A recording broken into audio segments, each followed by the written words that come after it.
Remember, this is where we tell you don't keep quiet. Let us talk.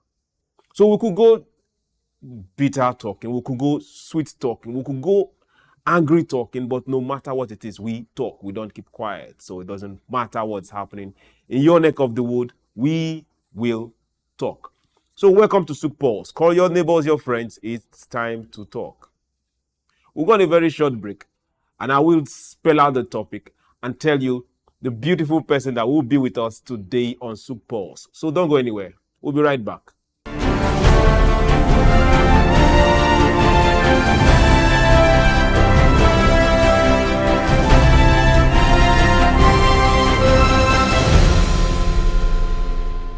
Welcome back. It's SOUQ Pulse. It's your program, it's my program, it's where we talk. Now, today we are heading to the film industry. Yes, at least I gave out some very, very short things that will make you know where we're going to. Well, yeah, that's where we're going to. We are going to the film industry. We are asking ourselves this same question. If we want to get productive, then every sector needs to play.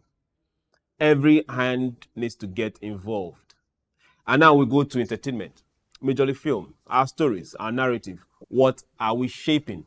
We are asking ourselves. Now we are looking at this for young people that make up well over 65% of Africans. For those in the film industry, those are the people we are bringing on the spotlight for today. Young people in film production. And we are showing up this particular question. It's this continent film industry secured for the future in the hands of these young people. The stories they are going to tell, how they are going to tell it, how they are going to collaborate in telling it, where they are right now, where they envisage to be in the future. Is it going to take Africa to that particular place where we want to hear ourselves, be proud of ourselves, and see our story told our own way with narrative that we will be proud of? That's what we're talking about today on SOUQ Pulse, and we want you to be part of this conversation. Now, to do justice to this is another very young person who is doing us proud in this sector, in this industry. Your Excellencies, distinguished ladies and gentlemen, please join me as I welcome to SOUQ Pulse for the first time, via Zoom though, Gloria Ugolee-Ehiosun. Gloria, good afternoon and welcome to SOUQ Pulse. Hi, Chuks. Good afternoon and thank you for having me. Very much. I'm tempted to look away and just stare at your face, but I passed that temptation. For those that are wondering, Gloria is a filmmaker. She's a director. She's a producer. She's also a scriptwriter. I've seen her work before. I'm not virgin for her, but yes, I am directly saying you and telling that to your face. I've seen her work before and I've seen some of her productions, and she is a delight to see work. For every young person with this kind of passion, we celebrate you. And Gloria, today we celebrate you. I want to talk about film, young people, production, and where we want to be. This is SOUQ Pulse. Welcome. Thank you very much. Thank you. Okay, now let's head straight into it. Now, young people are definitely making mark in this industry. Yeah. Be it in short content, be it in skits, be it in short movies, be it music, we are not going there, be it in local movies, be it in sectional local movies, now be it in full feature films. Yeah. Now, can they be the difference the industry is looking for? Because as we speak right now, it's very individualistic. We still know a whole lot of things are missing.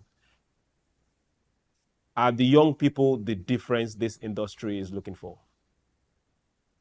Oh, yes, I believe strongly that they are definitely the link that has been missing because of their passion and because of the opportunities open to them right now and the technology they have. For example, we have the AI coming up, and as scary as that seems, people in the older generations are looking at it like, very soon we might not have jobs.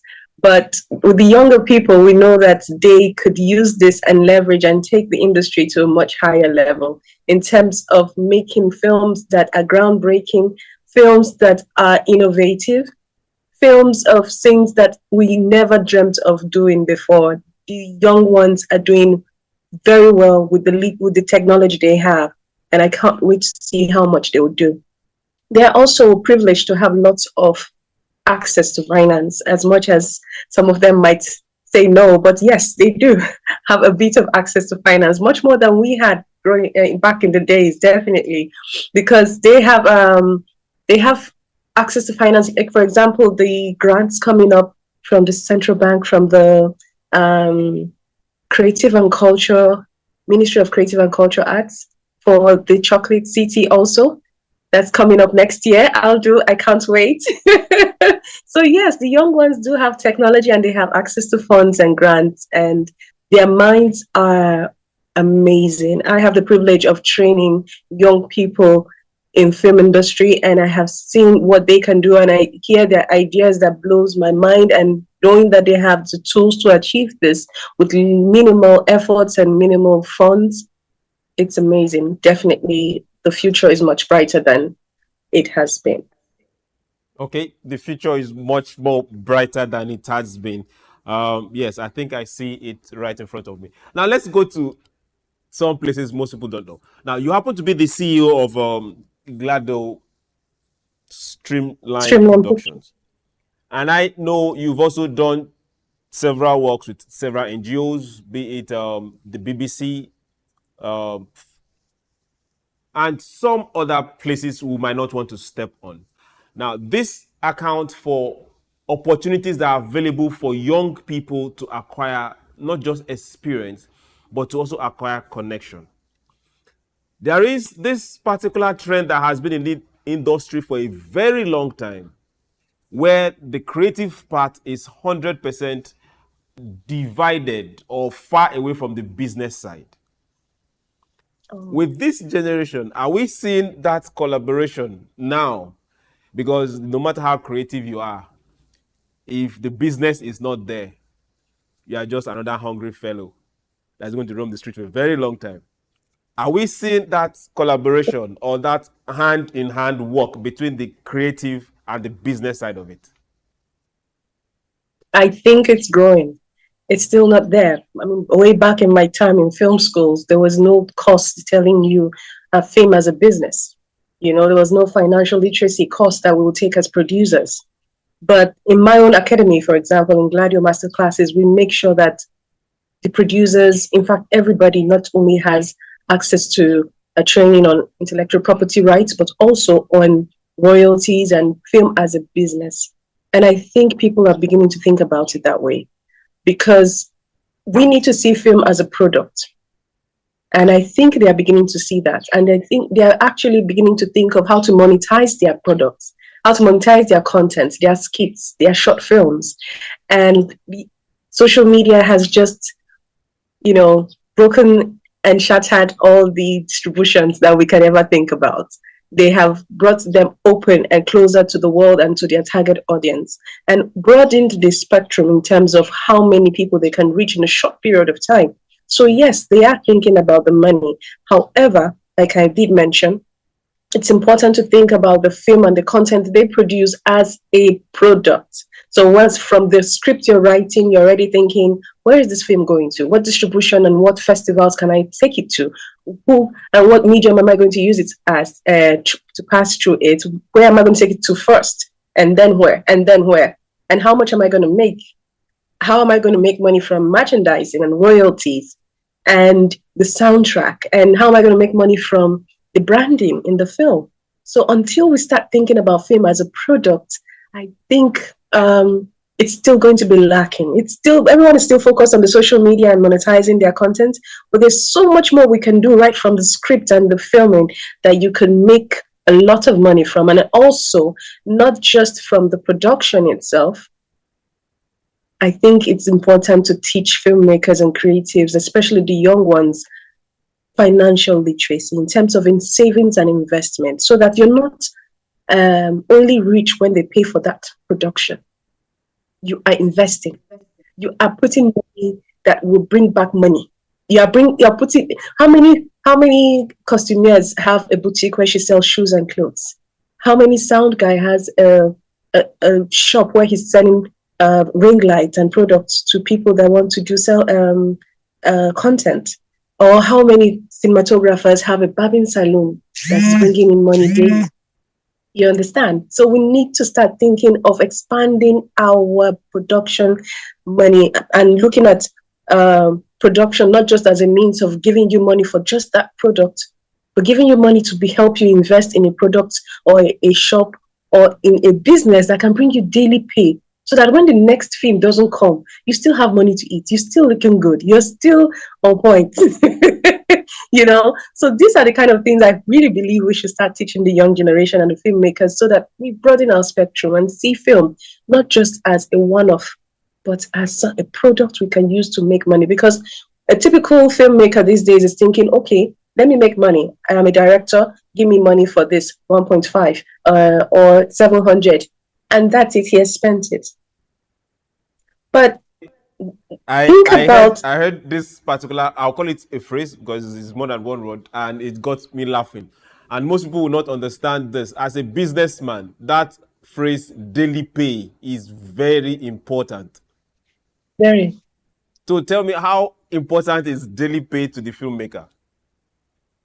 well, the filmmakers are always prone to, because we're creatives, so we are constantly need to be in an enabling environment to be able to create first place. But then when you do not have the daily pay, you get anxious, you get depressed, you get worried, and in that state, you cannot create. So, in order to help you have a more stable mind and body and creative mind to be able to create, you need money in your pockets. And the only way you can get that is by investing in something that can bring a daily pay, apart from your creative, apart from your creative work. I mean, the other day we were doing something with the accountability lab, and we saw some people that, and UNDP, and we saw some people that just sold the very first picture, his very first picture in the year. He's an artist. He painted a picture.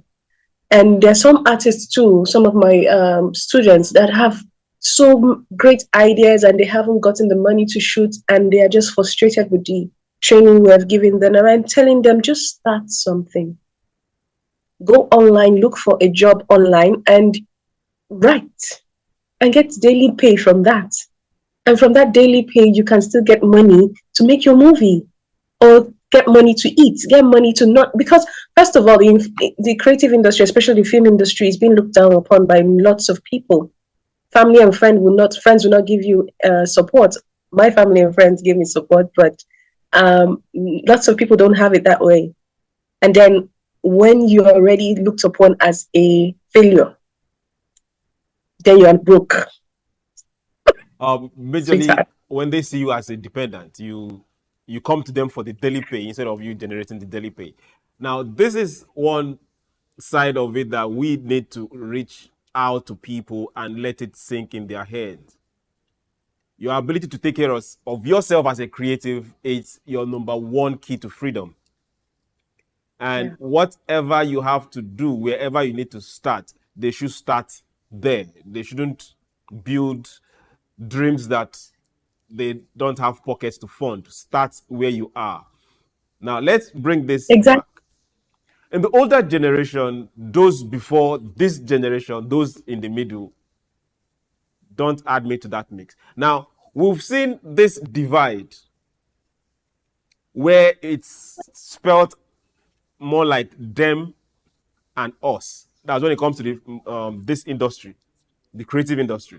So they look at, Yeah. okay, it's this people, it's us. So we have Asaba, we have Lagos, we have Kannywood, we have different kind of sanctioning and different people. It will play better if we work together. That we didn't see. That divide was there. That wall was there, and it's been there for a very long time. Now with the younger people, are we seeing a break in those walls that have been created over time? Are we seeing that synergy and seeing people work together and make magic in the industry? Mm. Um, I would love to say yes, but unfortunately, not really. I personally have worked with a lot of places. I've been to Kano, Kaduna, Lagos, Abuja, Akwa Ibom, Calabar to shoot, and Kogi, Adamawa. And yes, there is that divide.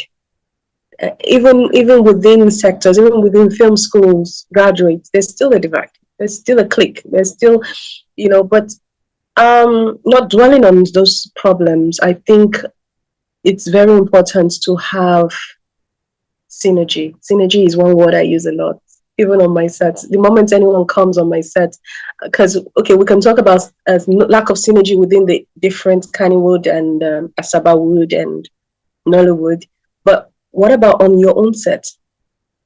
When you're on set, there is still a divide. There's lack of synergy. There's gossip. There's shout. I mean, I just finished shooting for the BBC as a senior producer on the latest production in Benin, and every time I was also training some people from EBS, Bronze TV, and the rest, and they kept staring at me, and I'm like, "Are you guys okay?" They said they've never seen a director like me. I don't shout. I'm like, when someone yells at you, do you feel comfortable enough to create? No. There was no gossip. I didn't let anything about gossip on my set. If someone hurts you or someone is doing something wrong, walk up to me and tell me, or walk up to the person. There was safeguarding talk before we started. So there was no tapping any girls' butt or doing anything wrong with anybody because we respected each other. Sorry about that on live TV. We respected each other and we were also very professional. And so there was synergy within us. And it tells at the final product, because if there's no synergy, your production shows. So there must be synergy in every set, first of all, before you can think about synergy in the larger spectrum in terms of different people coming together. And then again, there's this thought about, oh, if you come to my set, I am a competition with you. Someone literally said that to me. I can't call Gloria on my set. She's going to come and take over my set, or she's a competition to me. Sweetheart, what I know and what you know, there can't be the same thing. So once there's synergy and trust and bond and wanting to do things the right way, we can put down our egos and put down our fears and trust each other enough to collaborate. Collaboration is so important. Collaboration not only with each other, but collaboration with other industries. The tech industry, for example. I'm talking about AI in the beginning of this show. And if we collaborated with the tech industry, collaborated with green energy, imagine what we can do. And that's what I'm working on for a creative hub that comes together with tech and green energy and be able to produce a place where youths can come, learn, innovate, and work in. That's what we should need to be thinking about for the future. That's what we should be thinking about. I hope that's what the youth are thinking about. Okay, now let me give you some few minutes to get some water down your throat, because we are taking this particular discussion a notch further. We'll go on a very short break. Don't go anywhere. SOUQ Pulse will be right back.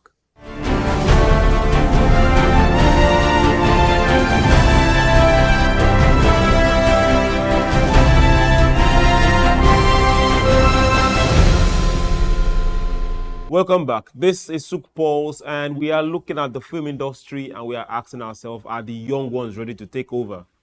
They've been in the forefront, and we've been seeing them right in our faces.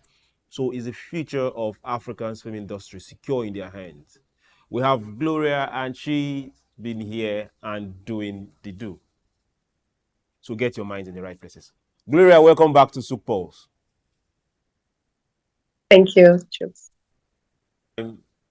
In the history of movie making in Nigeria, now the ladies have been in the forefront when it comes to box office, and they've killed it over and over again. Now, this set of beautiful, awesome, award-winning producers, directors who happen to be our blessed females, do you see them passing the torch to these younger ones? Or do you see the younger ones following their footsteps? Ladies. Yeah. Yes, I do see them passing the torch. I am so proud of what they have achieved. I definitely am proud of it because back then when I used to work with the Silverbird, in terms of premiering their movies, most of the movies on the box office were always made by men. And so seeing the ladies coming, but once the woman did do something, it shattered the box office, and I was always so proud. So seeing that still repeating itself, I mean, you have Jennifer, you have Jumbo, lots of them coming out, and I'm so proud of them.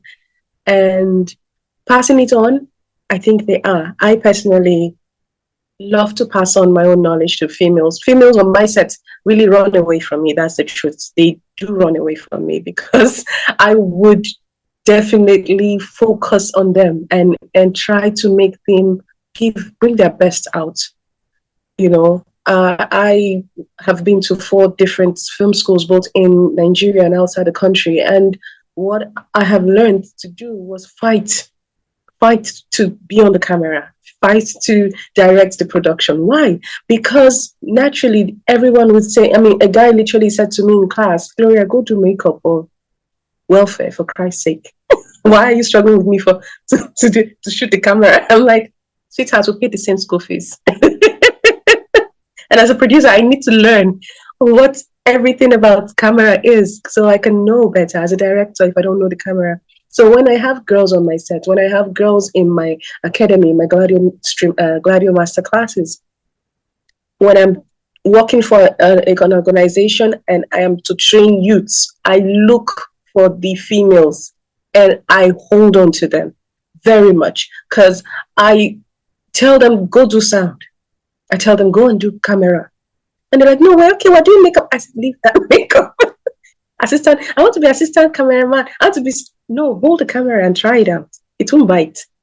So building such confidence and resilience in females, I'm not a girl power women. No. I just want girls to believe in themselves and what they can do, because when they have the passion and they tie that in with the consistency and persistence, they can do wonderful things, and they're very good storytellers. So why not? It's important to pass it down. It's important to pay it forward. And that's what I am trying to do. And I do see some females doing that, and I'm very proud of them. Okay, thank you very much for paying it forward. Also remember that we are part of this conversation. The guys, we are part of this conversation. Now, let's now look at every other young person out there. Now, generally, do you see the younger people changing the African narrative? Oh, yeah. Yes, I do remember going for the Zuma Film Festival, and the US mission did sponsor Coca. He was an animator that did some stories for Disney World, and it was amazing to see him do stories about Moremi, Princess Moremi, and telling the African story in a way that you can never ever imagine. It's important that the youths focus on research. There's so many stories of the African stories that we could tell beyond those ones that are trending now. That fair, beautiful ladies like me can poison you if you hurt us. No, please. There are greater stories to be told, and I would love to encourage the youth to research on these stories, be creative, stories that can impact. Because for me, I'm thinking not only about entertainment, but also impact subconsciously. I mean, until youths understand the powerful tool that they have in terms of film production, they can actually change the world, change the way the world views us, change the way the white person next to your sister in London would view her because she has watched 1 or 2 Nigerian movies and she's thinking she's going to poison her food. Change the way people view us in terms of, oh, he has a car and a house, he must have done sacrifices, not just work hard. So our stories can be used to change the narrative, change the brand, and change the way people view us internationally, and the way the younger generation would view themselves, and also the hallmark. Oh yes, the hallmark for youths today is just cars and houses and parties. I mean, if we told stories about resilient people that are growing up to be something spectacular, they're innovating things, but it's still entertaining, not just impact. I believe we can really change the narrative about who we are to the society, and also influence and inspire other youths to become something better, even people outside our industry. Okay, now let's look at this other side. Now, for those before this generation, the very elderly ones, and those that have been in this industry for a very long time, what worked for them was majorly collaboration. They had their group, yes, they were divided, yes, but within those divides, there was a lot of collaboration. Sound person, camera person, script director, location, everybody was helping one person for a production, knowing fully well that when it's my turn, they will also come and help. Even with the divide, do we see the younger generation, the younger filmmakers now going beyond that to collaborate better and more? Because that saves a lot of cost. Your budget gets down by well Oh, yeah. over 70% with this kind of collaborations. Do we see the younger ones doing much better than that? Mm. Uh, they unfortunately are not doing so well. However, I would say because there's a lot of competition, there's a lot of wanting to win, wanting to get the awards, wanting to be famous. And that just inhibits their thoughts of, if you collaborate with me, then how do we share the awards? I can't stand alone on the award stage. I can't, So yeah, I really don't see that. But like you said, there is a lot that could be achieved with collaboration. I always teach my students in film schools to look within, look around you. You have enough to start shooting your own film. You have your own costumes, you have your friends' costumes, you have your mommy's dresses. For makeup, you have your sister or that fine girl down the street that is doing makeup. You have the hair person you go to do your hair. She should come do hair for you or borrow you some wigs. You have the guy down the road that has the shoes. You can staple what do they call this, plaster underneath the shoe and use it for a scene. And by the time the scene is over, you peel off that plaster and the shoe is still brand new. And you tell him thank you, and you mention him in your credits. You can collaborate with so many people. You can call me. Call me. I would do scheduling for you. I would I would go through your script and tell you if it's product worthy and where to go to. So collaboration is very important, and it's something the young ones really need to think about. They really need to think about, because um, thinking of just the glory and the fame and the attention to yourself, it really fades off in the next few minutes and the next few days, and another person's film is better than yours. So why not focus on making great films by collaborating together and having a lasting bond where things can really be better, because at the end of the day, it's about the final product and not just your name. It's about the final product and not just you. Now, we have tried touching on some issues that pertain to getting things done and doing them well. Now, let's go to this particular side where most people dwell on and forget that solutions make the world go round. Challenges. In your experience over time and interacting with other young filmmakers, what are the major challenges you will see are there stopping the young filmmaker from getting that script to screen? Like I said, I train youths, not only young filmmakers that want to make movies. Currently, I'm training people in Liberia, Ghana, the UK. I mean, they log into our academy. Even I'm collaborating with Untold Stories to teach so many people. And one thing I see them lacking is, excuse me, funds and the willpower to carry on. I think another thing that they lack is they have great stories, but the motivation to start. That is the biggest challenge they have. The motivation to start something. I keep saying just start. In fact, carry your phone and shoot. Yes, that's um, a new training I'm giving right now. Making documentaries using your phone. Carry your phone and start shooting. Just start. Start something. Because when you're waiting for that big, huge funds, you're waiting for that company to sign you up. There's none. For now, there's none accessible to you, and those companies will not believe in you until you've done something. So start doing something. Start shooting. Start do it. 1 minute shoot.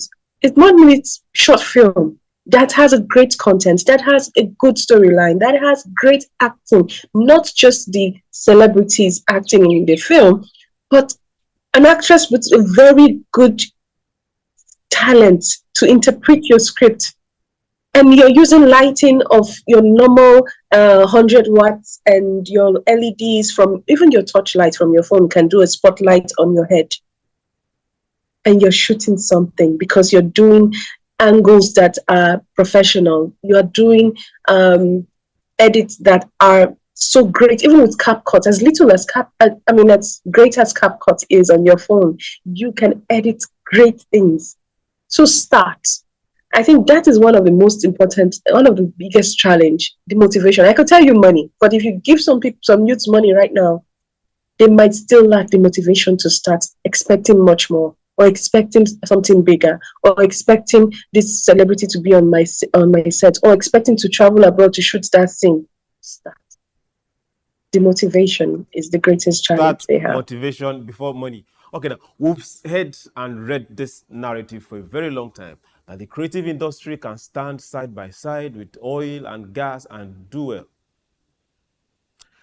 At times, I feel like knocking whoever is writing those things. But now let's ask, is it possible? Is it true?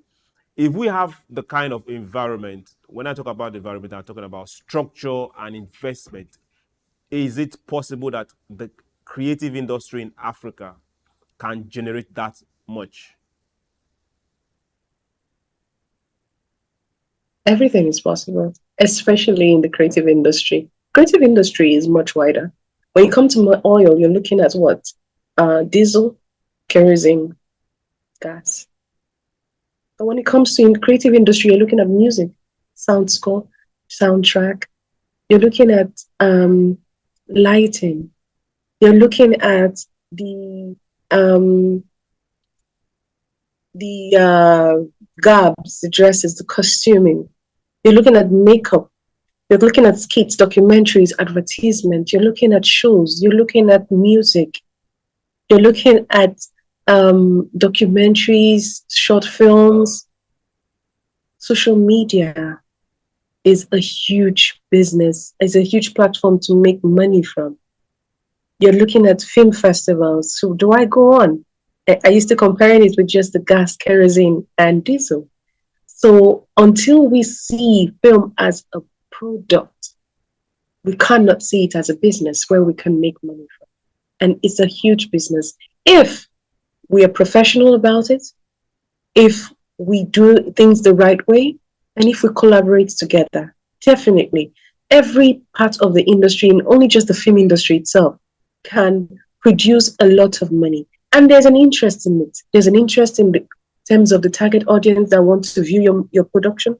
There's an interest in the audience, youths that want to make the skits and shoot. So why not train them to be professionals? Why not train them to take the right pictures, to take the right shots, to make their skits more meaningful and shorter? Some skits just drag on, sorry, but more meaningful. And yeah, if we just do it right, Chuks, it is a huge business.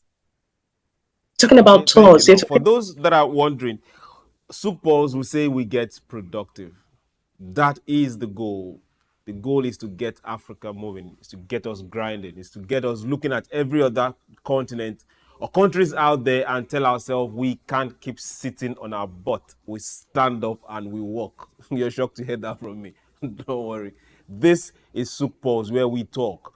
This is where we tell ourselves directly to our faces, wash your hands, get them dirty, and get working.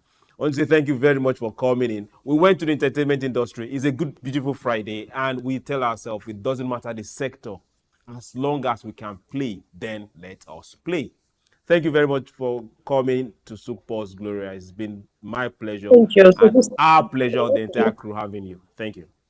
thank you. To the youth, just start and believe in yourself and just do it right. Keep learning. Thank you very much for having me. You're welcome. Keep learning, she said. Now, remember this. We have no excuse. We have no excuse at all.